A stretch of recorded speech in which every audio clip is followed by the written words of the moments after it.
Lalmkor dehqonchilik ilmiy tadqiqot instituti yumshoq bug'doy genetikasi seleksiyasi va urug'chiligi laboratoriyasining dala tajriba maydonini kuzatyapmiz. Mana bu yerda raqobatli nav sinash maydonini ko'zdan kechiryapmiz. Bu yerda so'nggi yillarda yaratilgan yangi nav va tizmalarning seleksiya maydoni qo'yilgan.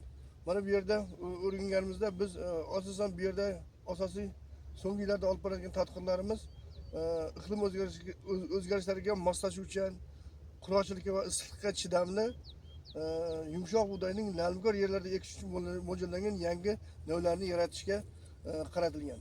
Tadqiqot natijalaridan buna ko'rinib turibdiki, bugungi kunda lalmi yerlar uchun moslashgan hamda quroqchilikka, issiqlikka chidamli, eng asosiysi ultra erta pishar yangi nav liniyasi yaratildi.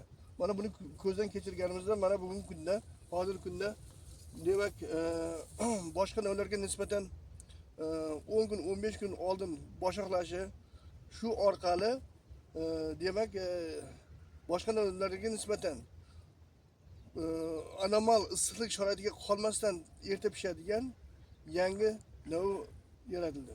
Mana bu navni ko'rib turganingizdek, mana bugungi vazirni ko'rganingizda boshqa navlar, masalan, yangi yaratilgan, keyingilar yaratilgan mana bu Grekim 2023 naviga nisbatan 15 kun oldin boshoqlaydi yoki 10 kun oldin erta pishadi.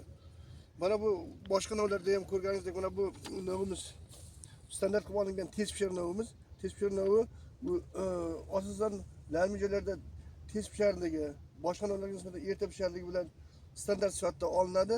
Lekin o'sha standart navga nisbatan ham bu navimiz 10 kun oldin erta boshoqlash va 10 kun oldin erta pishishi aniqlandi va bu nav o'zining quroqchilikka, issiqlikka chidamliligi bilan boshqa navlardan keskin farq qilishi bilan ajratib olindi.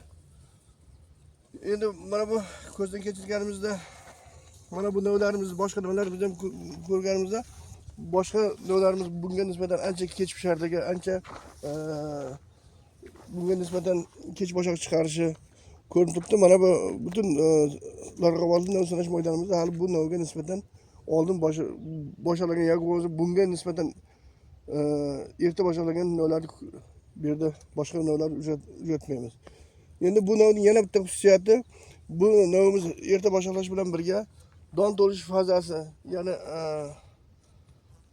donning shakllanishi, don to'lishi boshqa navlarga nisbatan intensiv kechadi. Ya'ni boshqa navlarimizda 30-35 kungacha bo'ladigan bo'lsa, erta pishgan navlarimiz. Bu navimizda 25-27 kunda don to'lishish fazasi to'liq o'tadi. Bu navimiz kelajakda iqlim o'zgarishlariga mos, buni keyingi yillarda ro'y berayotgan anomal issiqlarga chidamli lalmi joylarda ekish uchun mo'ljallangan yangi nav sifatida keng maydonlarga joriy qilinadi.